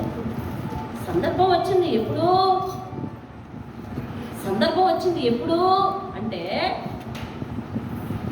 రేపు నన్ను ఈ సమయానికి నన్ను అందరూ తీసుకెళ్ళిపోతారు, మీరందరూ చల్లాచంద్ర అయిపోతారరా, నన్ను విడిచిపెట్టి వెళ్ళిపోతారు అని అంటే ఈయన అమాంతంగా చేయి కౌలించేసుకొని చేపట్టేసుకొని వదలకుండానే ఎవరు విడిచిపెట్టి వెళ్ళినా వెళ్ళకపోయినా నేను మాత్రం నిన్ను విడవను, నువ్వంటే నాకు ప్రేమ అన్నాడు. అలా కాదయ్యా, అందరూ చల్లాచెదరైపోతారు. కుక్కలు పేతురు రేపు నువ్వు 3 సార్లు అబద్ధం ఆడిన తర్వాత, నేను ఎవరో తెలియదు అబద్ధం ఆడిన తర్వాత కోడికి వస్తుందయ్యా అంటే ఆ టెన్షన్లో పడి నువ్వు మర్చిపోతావు. కోడికోత నిలబడి అంటే నీకు గుర్తు వస్తుంది అని చెప్పాడు. కోడికోతకి దీనికి సంబంధం ఏంటి? పేతురు టెన్షన్లో పడి మర్చిపోతాడు. అందుకని కోడి కోసినట్టే అది దిగులించుకుంటాడు అనమాట. ఏమంటే యోధ డబ్బును కమ్మేస్తాడని తెలుసు. ఎప్పుడు? పిలుచుకున్నప్పుడే తెలుసు. నువ్వు నమ్మేస్తావు దేవుడు అన్నాడా? అల్లేదు. కానీ చెప్పవలసిన సమయం వచ్చింది. ఎప్పుడో తెలుసా? రేపు నన్ను ఈ సమయానికి ఇది మీతో చేసే నేను రాత్రి లాస్ట్ భోజనం ఇది కాబట్టి మీలో ఒకరు నన్ను రేపు అధికారులకు అప్పగించేస్తారు అని అంటే అందరూ ఉలిక్కి పడిపోయారండి. అవేసారు మీలో ఒక్కరు అన్నారు కదా, అయ్యో ప్రభుకి ఎంతవరకు నమ్మకం ఉన్నాను నేను, అదెవరు అలా నేను ఎలా మారిపోతాను, అలా నేను ఎలా మారిపోతానని మిగిలిన 11 మందికి ఆలోచన వచ్చింది. అందుకని నేనా అన్నారు. మీరు అన్నాడో లేదో రాయలేదు అక్కడ. అప్పుడు రాయలేదు, నేను చెప్పలేదు. అదేదని అసలు ఎవరంటారు నేనా అని? అసలు అలాంటి తలంపు లేనివారు కదా అంటారు. అదేదండి, అలాంటి తలంపు లేనివారు అంటారు. ఇప్పుడు నా పాత్రలో చేయి ముంచిన వాడే అన్నారు. కరెక్ట్గా అదే టైంకి అక్కడికి వెళ్ళాడు అనమాట. ఇప్పుడు ఈ పాత్రలో నాతో పాటు ఎందుకంటే యోధ అనలేదు, అయ్యుండొచ్చు. కారణం ఏంటో తెలుసా? ఒక దోషము హృదయంలో ఉంటే వాళ్ళు నేరుగా బయటికి మాట్లాడేది వేరు, లోపల మాట్లాడేది వేరు. ఖచ్చితంగా వాళ్ళు ఇతరులు గమనించలేని అనుకుంటారు కానీ ఖచ్చితంగా బయటపడుతుంటారు. వాళ్ళ హృదయంలో ఉన్న ఆ రెండో థాటే బయట ఉన్న రూపాన్ని కంగారు పెట్టేస్తుంది. Face is index of mind అన్నారు. ఇండెక్స్ అంటే తెలుసా? ఇదిగో ఈ బైబిల్లో ముందు చూసారా? ఏంటి? ఆదికాండం ఎక్కడ, ఎన్ని పేజీలు, ఎన్ని అధ్యాయాలు, నిర్గమకాండం ఎక్కడ, ఎన్ని పేజీలు, ఎన్ని అధ్యాయాలు ఉంది కదా, అది ఇండెక్స్. ఇప్పుడు అక్కడికి వెళ్తే నీకేం తెలుస్తుంది? నిర్గమకాండం ఎక్కడుంది, నెహెమియా ఎక్కడుంది, ఎజ్రా ఎక్కడుంది తెలిసిపోతుంది కదా. ఇండెక్స్ తెలిస్తే, ఇండెక్స్ అంటే అబౌట్ బుక్,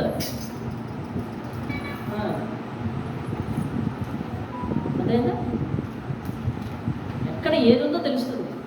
అలాగా ఫేస్ మొత్తం హృదయానికి ఇండెక్స్. అంతేనండి. ఈ లోపల ఉండే రెండో ఆలోచన ఉంది కదా మనిషి గురించి. ఒకవేళ బయటికి ప్రారంభంగా మాట్లాడుతుంది, ఈ రెండోది ఉంటుంది చూసావా, అది పైన ఫేస్లో కొట్టొచ్చినట్టు తెలుస్తుంది. అందుకని ఆయన యోధా అనలేదు, ఎందుకులే. అలాగండి ప్రతి ఒక్కరిలో అటువంటి పరిస్థితి ఉంటుంది. నన్ను ఎవరు గమనించుకోలేరు అని అనుకున్నంత వరకు అలాగే ఉంటుంది తప్ప.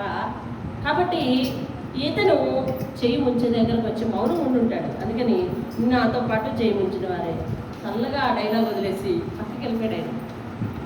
మిగిలిన వాళ్ళందరూ కామ్ అయిపోయారు. వాడిని కూడా ప్రశ్నించినట్టుగా బైబిల్లో రాశారా? రాయి. అందరు కామ్ అయిపోయారు.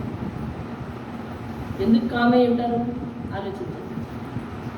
తర్వాత శిష్యులందరూ కలిపి ఒరే అలాంటి తప్పు పని చేయదురా అని మందలించినట్టే ఉందా?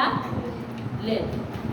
ఎందుకంటే ఇతడు వెర్షన్ అంతా ఎక్కడెక్కడికో తిరుగుతాడు.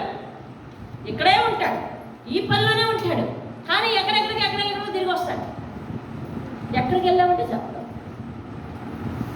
అదేంటే కాబట్టి ఈయనతో మనం ఏమీ మాట్లాడడానికి లేదు. అందుకే మిగిలిన వారందరూ కాముగా ఉండిపోయారు. ఆయన సర్కిల్ వేరు, ఆయన విధానం వేరు, ఆయన మాట తీరు వేరు. అర్థమవుతుంది. అందుకని మిగిలిన వాళ్ళందరూ కాముగా ఉండిపోయారు. మరుసటి రోజు చేశాడు బాబు. నాకు నీవు గర్భంలో ఉన్నప్పటి నుంచి తిరుగుబాటు చేయువాడవని నాకు తెలుసు. ఈ మాట యెషయాతోనేనా చెప్పమంటున్నాడు. ఇర్మియా గ్రంథం 22వ అధ్యాయం 21వ వచనం చూడండి.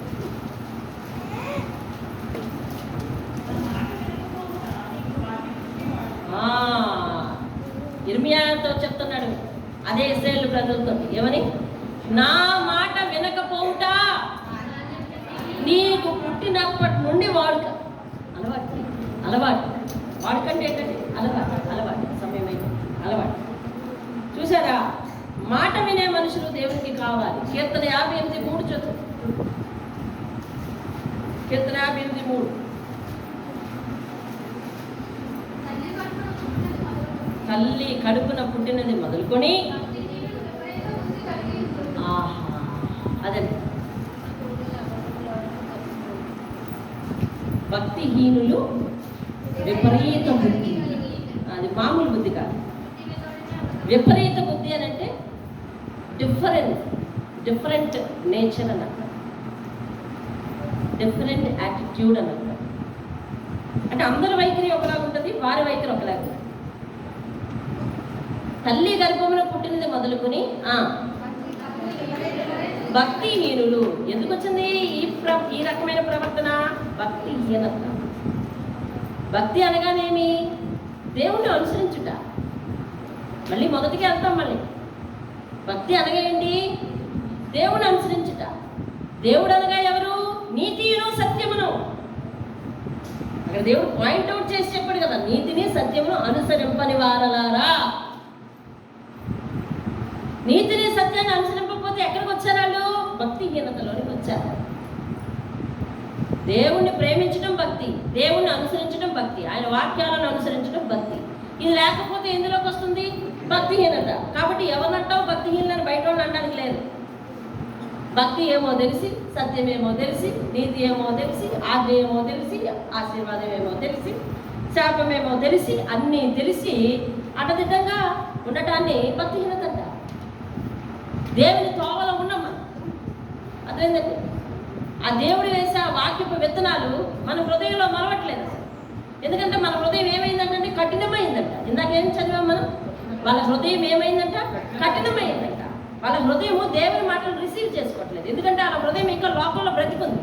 అందుకని దేవుడు ఏమని చెప్తున్నాడు ద్వితీయోపదేశకాండంలో? ఆ హృదయానికి సున్నతి చేయండి, ఆ హృదయాన్ని మార్చండి. ఇప్పుడు ఆ హృదయానికి బాప్తిస్మం ఇవ్వండి. బాహ్యంగా బాప్తిసం తీసుకుని అందులో చేయట్టేస్తే హృదయానికి బాప్తిసం లేదు, వానికి అనుసరించట్లేదు.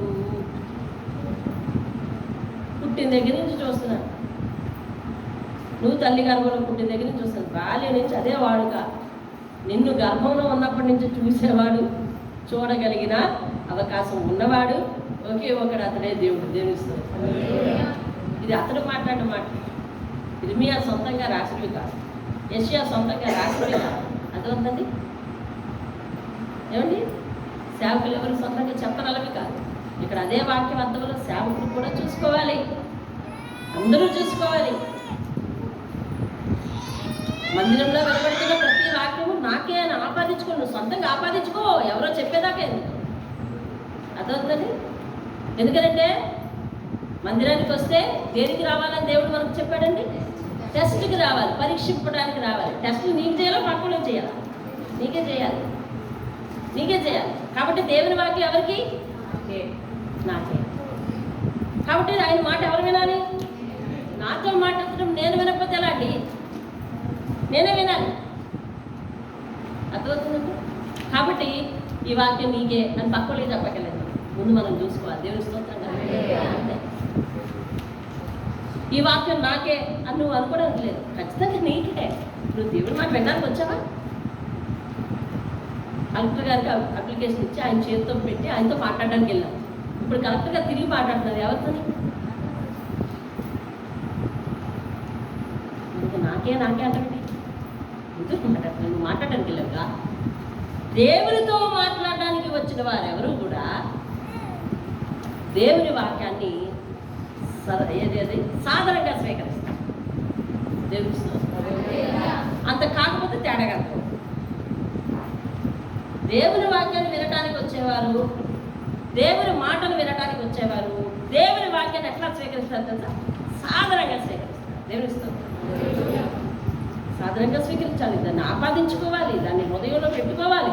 ఒకసారి దేవుడు మాట్లాడాడు ఎట్లాట?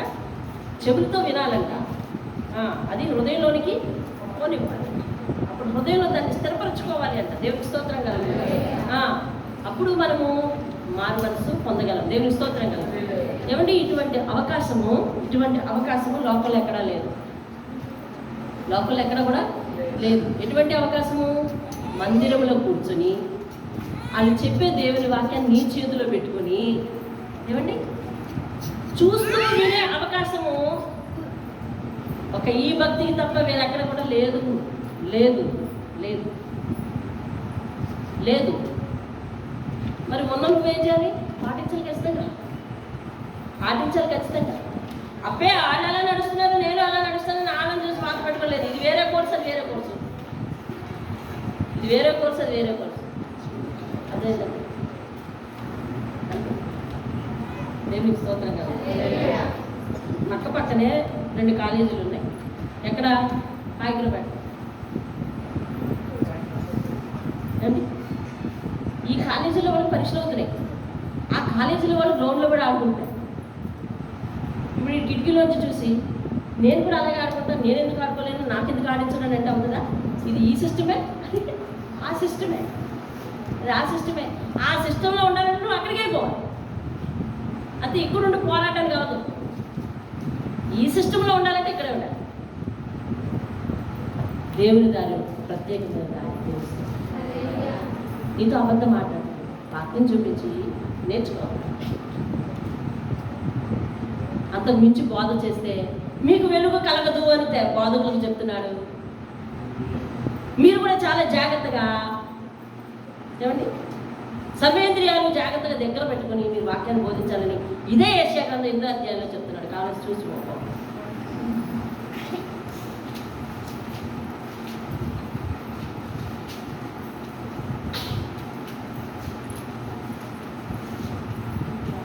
చూసారా? 28:30 ధర్మశాస్త్రమును ప్రమాణ వాక్యమును విచారించుడి అంటే ఆలోచించుడి. అది ప్రమాణ వాక్యం. ప్రమాణం అనగా వాగ్దానం. 8:20 అండి. సరే,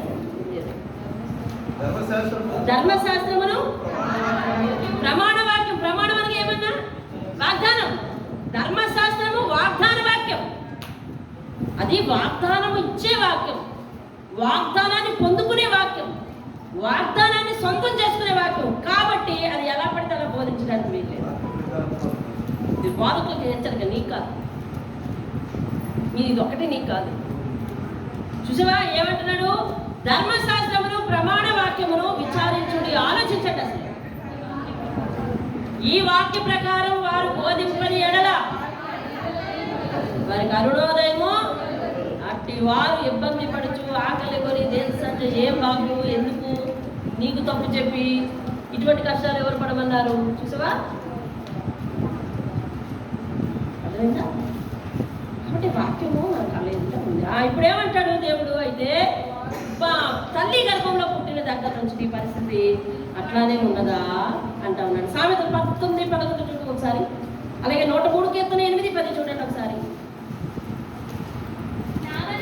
ఏం చదువుతున్నారు చెప్పాలి, రెండు చెప్పాను. 19:11 చదవండి. అబ్బా, ఈ వాక్యాన్ని అందరూ గట్టిగా పట్టుకోవాలండి. ఒకని సుబుద్ధి, ఏం శాంతం, ఏమి శాంతం, దీర్ఘ శాంతం అంటే ఎప్పుడెప్పుడు ఉంటుంది? ఎప్పుడు ఉంటుంది. దేవునికి స్తోత్రం, హల్లెలూయా. యేసయ్య ఎప్పుడు ఎట్లా ఉన్నాడండి? అలా మానవులు ఉండాలి అంటే కష్టం లేదు, కష్టం లేండి. నేను మానవుడిని, నువ్వు దేవుడివి, అలా నేను ఉండలేను అనడానికి కుదరదు. అభ్యాసం చేసుకోవాలి. నువ్వు కోపించావంటే మరి కాంటపట్టు కారణం అయితే వెళ్ళి ఉండాలి. యేసయ్య కూడా ఒకనొక సందర్భంలో కోపించాడు. ఎక్కడో మీరు చెప్తారా?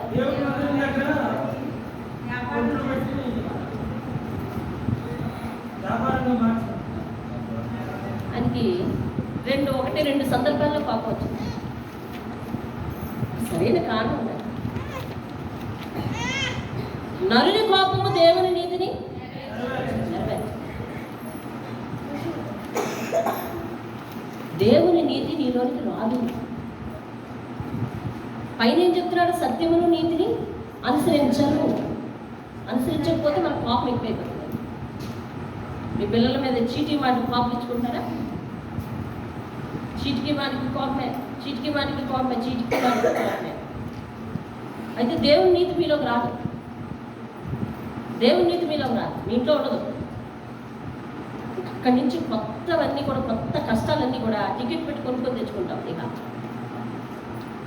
అండి, పెద్దదానికి కోపమే, చిన్నదానికి కోపమే, పెద్దదానికి కోపమే.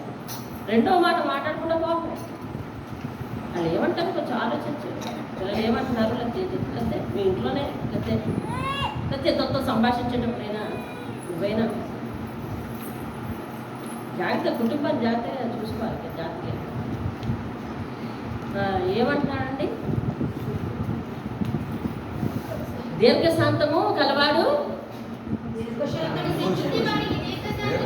సుబుద్ధి దీర్ఘశాంతమునిచ్చును, తప్పులు క్షమించుట. అదండి, ఎంతసేపు నీదే తప్పు, నీదే తప్పు, నీదే తప్పు, ఆల్వేస్ రైట్.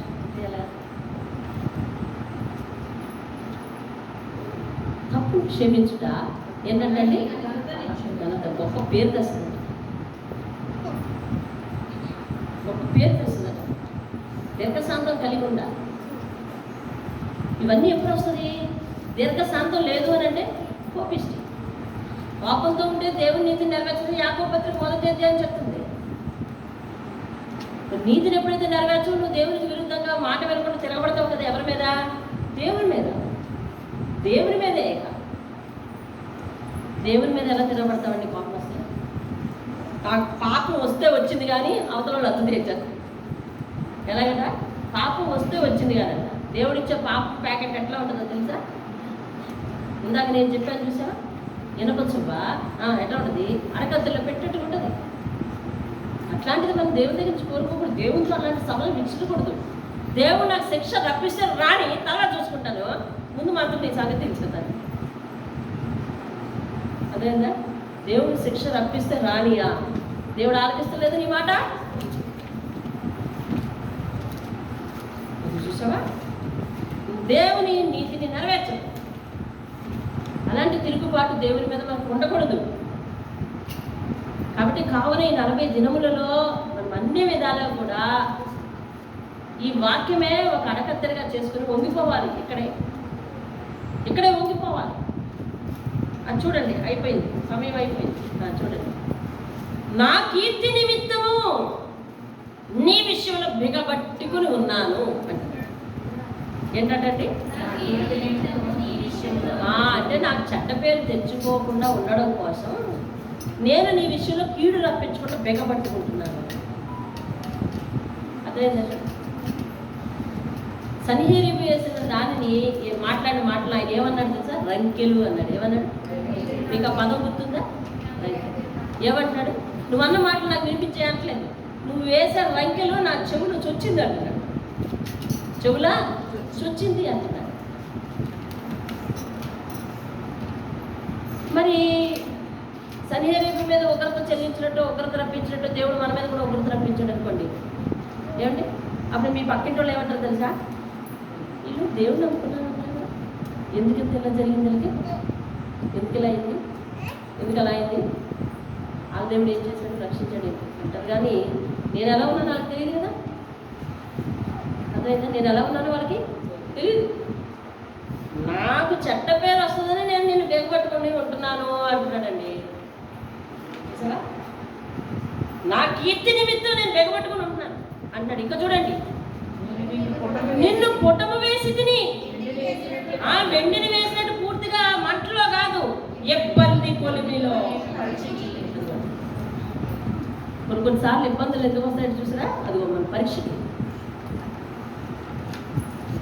వెండిని బంగారాన్ని కొలిమిలో ఎందుకు వేస్తారు చెప్పాలి? శుద్ధి చేయడం అంటే దానిలో ఉన్న మల్లాన్ని ఇప్పుడు దేవునికి ఇష్టం లేనటువంటి మస్ట్ కనుక దేవునికి ఇష్టం లేని మస్టు మన హృదయాల్లో ఉన్నప్పుడు ఆ మస్టును తీసేయడానికి మనల్ని ఎందులో పెట్టాలి కదా?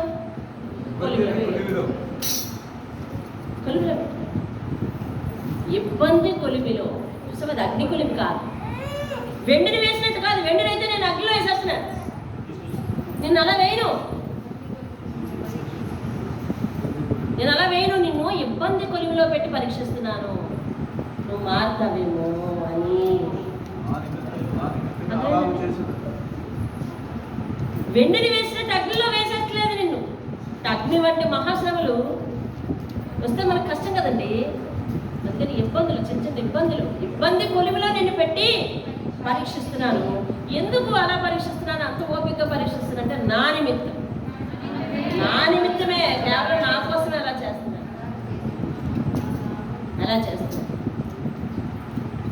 నా నామము అపవిత్రపరచబడేలా అంటే ఆళ్ళు వీళ్ళు పట్టుకొని వాళ్ళ దేవుడు ఏమి రక్షించాడండి, వాళ్ళ దేవుడు ఏం కాపాడాడు అనుకోవడం ఎందుకు?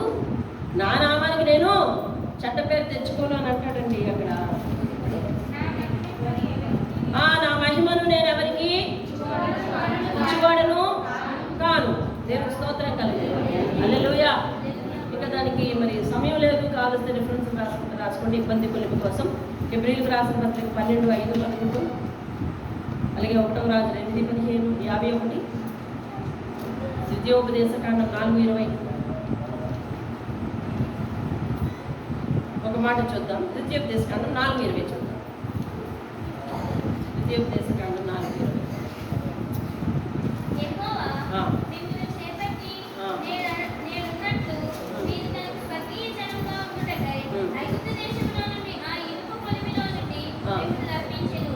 ఐగుప్తు దేశానికి వాళ్ళు వెళ్ళారు కదా. అది ఏంటంటే ఐగుప్తు దేశంలో వాళ్ళు పడ్డ శ్రమలు.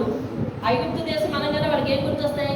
శ్రమలు గుర్తొస్తాయి. దేవుడు దాన్ని ఏమని వర్ణిస్తున్నాడంటే ఇనుప కొలిమి. అంటే కష్టాలు శ్రమలు ఏంటన్నమాట? ఇనుప కొలిమి లాంటి. కాబట్టి ఇప్పుడు ఇబ్బంది కొలిమి అంటే అర్థం ఏంటి? కష్టాలు. అర్థమైందండి? కొలిమి అంటే మీకు అర్థం కావడం కోసం. వెండిని వేసినట్టు కాదు. వెండిని వేసినట్టు పూర్తిగా అగ్నిలో వేయలేదు. మనం అగ్నిలో వేస్తే మనము ఆయన ఉగ్రతతో వేశాడు కాబట్టి మనం ఏమైపోవాలి? కాదు. కాబట్టి అట్లా వేయట్లేదు.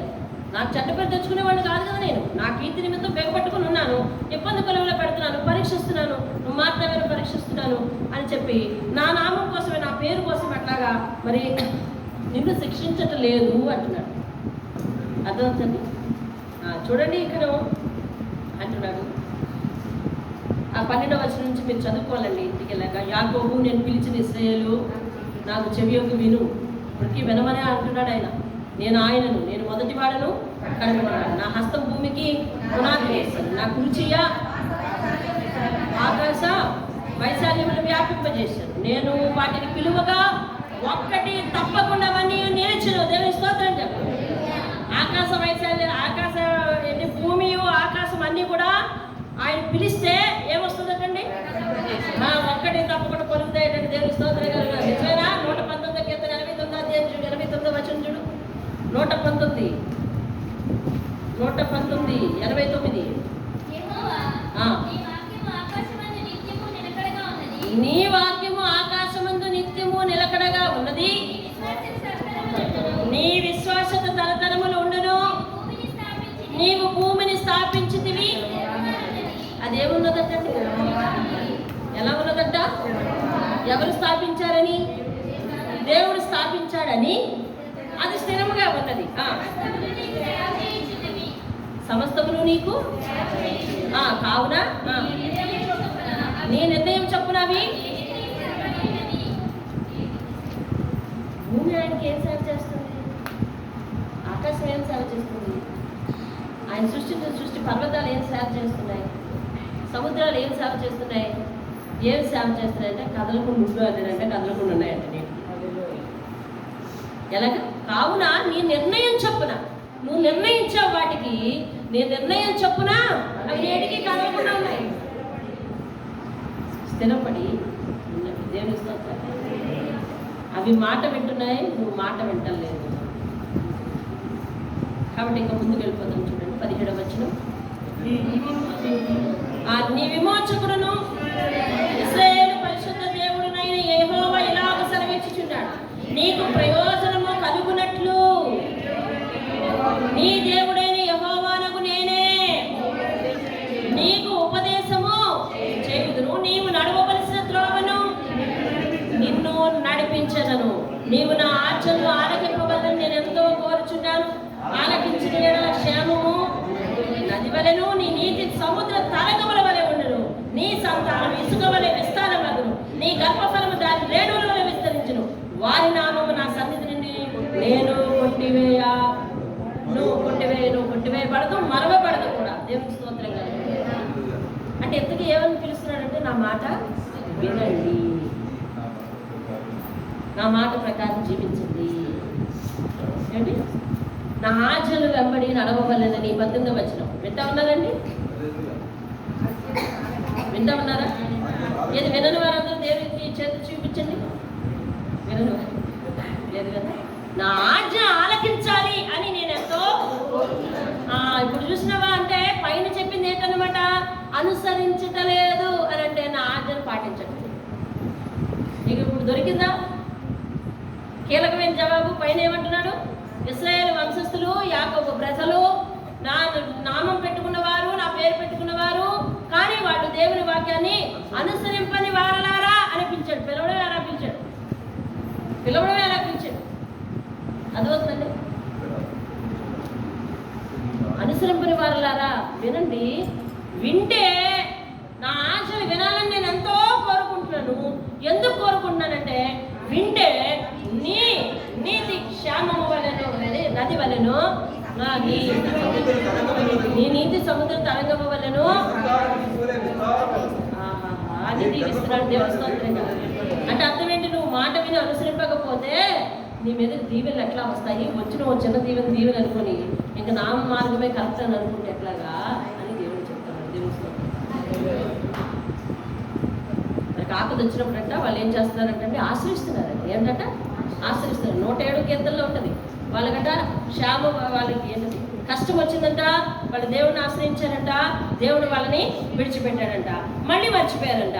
మళ్ళీ కష్టం వచ్చిందంట, దేవుడిని ఆశ్రయించారంట, వాళ్ళకి దేవుడు సహాయం చేశాడంట, మళ్ళీ వాళ్ళు దేవుడిని విడిచిపెట్టేశారంట. ఆ కీర్తన అంతా ఇదే పని.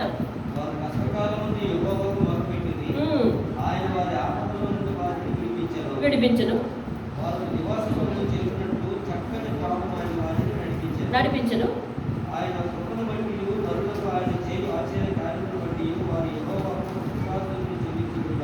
చెల్లించదుగా. తర్వాత కాదు, అయినను వారు అని ఉంటుంది. అయినను వారు చివరికి ఏమన్నారంటే ఆయన మీద తిరగబడ్డారు. ఏమండి? సరే, మీరు ఇంటి దగ్గర చదువుకోండి ఆ విషయాన్ని. అయితే వాళ్ళ జీవితంలో అదే రొటీన్ అయిపోయిందండి. అందుకని వీళ్ళే అవంశిస్తున్నారు, వీళ్ళే వాళ్ళు కదా. అందుకని దేవుడు ఏమంటాడంటే, పేరు నాదర్రా, అన్నీ నాది, నా నామంలోనే ఉన్నారు, అన్నీ బాగానే చేస్తున్నారు, అంతా బాగానే ఉంది, అనుసరించకుండా ఆశ్రయించిన ప్రతిసారి నేనేమో కార్యం చేస్తా ఉన్నాను. కార్యం చేసినప్పుడు నా మాట వినాలనే ధ్యాస మీలో ఒక్కరికి లేదు. నాకు తెలుసు మీరు తల్లి గర్భంలో ఉన్నగాడి నుంచి ఇలాగే నా మాట వినకుండా వస్తారని. అయినా నేను మిమ్మల్ని ఎందుకు శిక్షించలేకపోతున్నానో తెలుసా? నా నామానికి ఎక్కడ చెడ్డ పేరు వస్తుందని నన్ను నేను బెగబెట్టుకుంటున్నాను. అయినా మీరు అర్థం చేసుకోవాలి, ఒక్కొక్కసారి మిమ్మల్ని నేను వెండిని కొలుమిలో వేసినట్లుగా మిమ్మల్ని నేను ఇబ్బంది కొలుమిలో వేసి మిమ్మల్ని పరీక్షిస్తున్నాను. అయినా కానీ ఆ కష్టాలు వచ్చినప్పుడు కూడా మీరు మిమ్మల్ని తెలుసుకోవట్లేదు. నా నామం నిమిత్తమే నేను ఇలాగ చేస్తా ఉన్నాను. మరి పూర్వం నుండి ఆది నుంచి నేనే కదా ఉన్నవాడను, నేనే కదా మీతో మాట్లాడిన వాడను, నేనే మీ భూమి మీదకి పంపబడ్డాను అని చెప్పి యేసు గురించిన ప్రవచనాలు ఉంటాయి చూడండి. 16 నుంచి ఆది నుండి నేను రహస్యంగా మాట్లాడిన వాడిని కాదు, అది పుట్టిన కాలం మొదలుకొని నేను అక్కడ ఉన్నవాడను. ఇప్పుడు ప్రభువు యెహోవా ఆయన ఆత్మయు నన్ను పంపాను. దేవుని స్తోత్రం కలుగుతాను. యేసయ్య గురించిన మరొక ప్రవచనం అండి యెషయా మాట్లాడి. ఇప్పుడు ఆయన ఆత్మ నన్ను పంపాను. దేవుని స్తోత్రం కలుగుతాను. ఆ పంపబడ్డవాడు ఎవరంట? విమోచకుడు. దేవుని స్తోత్రం కలుగుతాను. నీ విమోచకుడు ఇశ్రాయేలు దేవుడైన యెహోవా ఇలాగ సెలవిస్తున్నాడు, ఏమని? నీవు నడవవలసిన త్రోవను నిన్ను నడిపిస్తాను, నేనే దేవుడను, నేనే ఉపదేశం చేసేదను, నా ఆచరణ ఆలకించాలని నేను ఎంతో కోరుకుంటున్నాను. ఆలకించిన నీ క్షేమం నది వెళ్ళను, నీ నీతి సముద్ర తరంగం వలెను ఉండును. దేవుని స్తోత్రం కాదు. ఈ దినము ముత్యం లాంటి మాట 18వ వచనం చదవండి, అందరూ చదవండి. నేను ఎంతో కోరుచున్నాను, ఆలకించిన యెడల నీ క్షేమం నది వెళ్ళను, నీ నీతి సముద్ర తరంగం వలెను, నీ సంతానము ఇసుక రేణువుల వలె. దేవుని స్తోత్రం కలుగును గాక. హల్లెలూయా. కాబట్టి ఆ రీతిగా ఆ యొక్క అధ్యాయము అలాగే దేవుడు ముగించాడు కనుక మోకరించండి. విలీన వాక్యానికి చెప్పేశారు. ఎంతసేపు ఏంది లేచి 18వ వచ్చి చెప్పేశారు. ఇద్దరు సంభాషణలు ఇరుక్కున్నట్టుగా మోకరించండి. విన్న వాక్యాన్ని బట్టి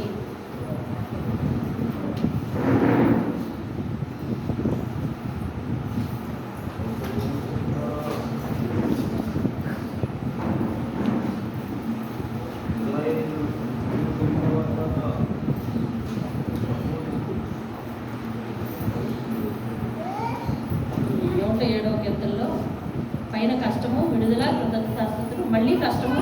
10వ వచనం స్పష్టంగా అర్థమవుతుంది. దేవుని ఆజ్ఞకు లోబడక మహోన్నతుని తీర్మానం ధృవీకరించినందున బాధ చేతను ఇనుప కట్ల చేతను బంధింపబడిన వారే చీకట్లోను మరణాంధకారంలోను నివాసం చేయవారి ఉదయం ఆయన ఆయాసం చేత కృంగజేశారు. కష్టకాలం మీద వారు యెహోవాకు మొరపెట్టిరి, ఆయన వారి ఆపదల నుండి విడిపించును అనే 2 లైన్లు ఆ కీర్తనలో ఇంచుమించు 4 సార్లు ఉంటాయి. దేవుని స్తోత్రం కలుగును కాక. హల్లెలూయా. మోకరించండి, ప్రార్థన చేద్దాం. విన్న వాక్యాన్ని బట్టి మీరు కొద్ది నిమిషాలు ప్రార్థన చేయండి. మూర్ఖులారా, నరము, ఇనుప నరము, మీ నరము వంచరు తేల్చరు అన్నట్టుగా మాట్లాడుతున్నా ఆయన మాటలు ఎంత కఠినంగా ఉన్నాయో చూసారా? అనుసరింపని వారులారా, ఆశ్రయిస్తారా అన్నట్టు. ఆశ్రయించినా నేను విడిచిపెట్టట్లేదు కదా, ఎందుకలా విడిచిపెట్టట్లేదో నా నిమిత్తమే. నువ్వు మాట వినవు, తిరగబడతావని నాకు తెలుసు అని దేవుడు మాట్లాడుతుంటే ఆ మాటలు నీకు నాకు ఎట్లా అర్థమవుతున్నాయి? అయ్యో, అలా ఆయన మాటను, ఆయన మనసును బాధ పెట్టే స్థితిలో నీవు నేను ఉందామా?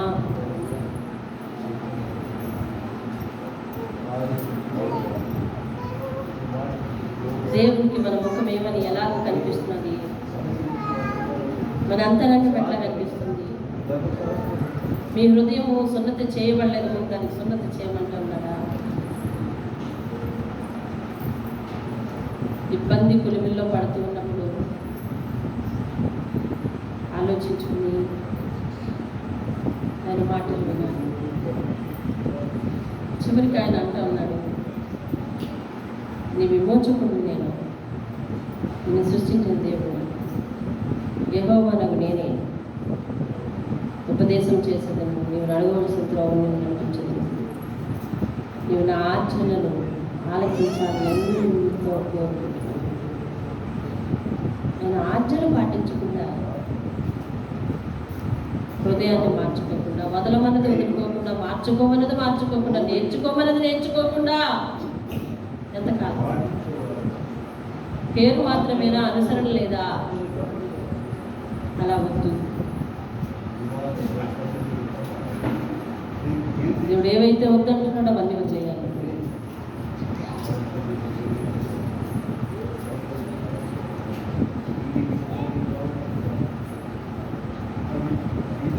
మన ఆంతరంగిక విషయాలను ఎగ్జిబిట్ చేసేది మన ముఖం. కాబట్టి ఆయన ఎదుట తేటగా దానిని ఎత్తుకుని ఆయన వాక్యాన్ని విని తేటగా సాగిన పడుతున్న ప్రార్థిద్దాం. మహాగరుడమైన మా తండ్రిని పరిశుద్ధ పాదాలకు వందనాలు. ఈ దినము 48వ అధ్యాయంలో అనేక సంగతులు మాట్లాడారు. మీ మనోభావాలను మీరు మాలో నాలో అందరిలో గమనిస్తున్న అనేక సంగతులను అయ్యా, మేము ఏ విషయాలలో మార్పు తెచ్చుకోవాలో మేము ఆశించిన సంగతులను మాకు వినడానికి యోగ్యత ఇచ్చి, ఈరోజు ఈ వాక్యమును వినడానికి మేము ఇక్కడ ఉన్నాము అంటే ఈ మాటలన్నీ మాకు సరి. అన్ని విషయాలలో మేము పరిశీలించుకుని ఈ మాటకు లోబడే స్థితి, సమ్మతించే స్థితి, సాగిలపడే స్థితి మాకు ఉన్నాయి. మా హృదయాన్ని మేము కఠినపరుచుకుని ఇనప నరము వలె మేము ఉండద్దు. దేవా తండ్రి నాయన, ఎన్నో సంగతులు మాట్లాడినాము.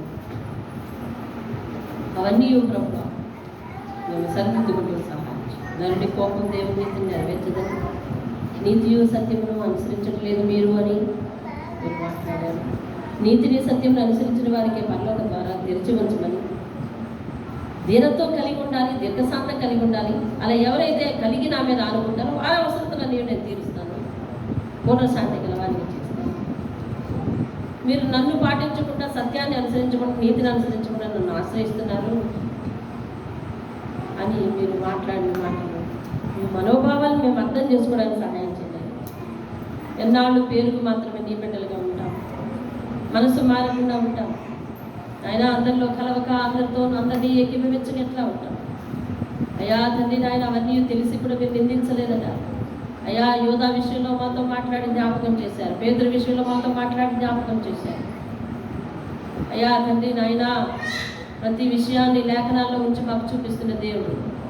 అయ్యా తండ్రి నాయన, మేము మా హృదయాలకు సున్నతి చేసుకోవడానికి సహాయం చేయండి. ఇబ్బంది కొలిమిలో మేము పడద్దయ్యా, అందుకు మీకు ఇష్టం లేదు. ఆలకించిన యెడల నీ క్షేమము నది వలె, నీ నీతి సముద్ర తరంగముల వలె ఉంటుంది. నేను నీ సంతానాన్ని నేను విస్తరింపచేస్తాను, వారి పేర్లు నా సన్నిధిలో నుంచి ఎన్నడూ తుడిచిపెట్టబడవని నీవు ఇచ్చిన వాగ్దానాన్ని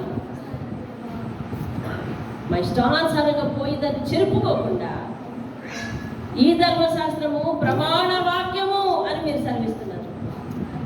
వాగ్దాన వాక్యం అని సహాయం చేసి ఆయన మా మనసు లోబడాలి, కఠినత్వాన్ని తీసి మీ నామానికి మహిమ తెచ్చుకుని మేమందరము నివాసించిన కోవలో ఫలించడానికి సహాయం దీవించి ఆశీర్వదించి యేసయ్య అతి శ్రేష్టమైన నామంలో బ్రతిమాలుకుని అడిగి వేడుకుంటున్నాను తండ్రి. ఆమేన్, ఆమేన్. యేసు రక్తమే జయం, శిలువ రక్తమే జయం. ప్రభు యేసు నామమే సంపూర్ణ విజయం కలుగునుగా, అపవాది కేలుగా నాశనం కలుగునుగా. తండ్రి అయిన దేవుని ప్రేమ, కుమారుడైన యేసుక్రీస్తు వారి యొక్క కృప, పరిశుద్ధాత్మ యొక్క అన్యోన్య సహవాసం సహాయం సదా మనకు తోడే నడిపించును గాక. ఆమేన్, ఆమేన్. అందరికీ దేవుని పేరు.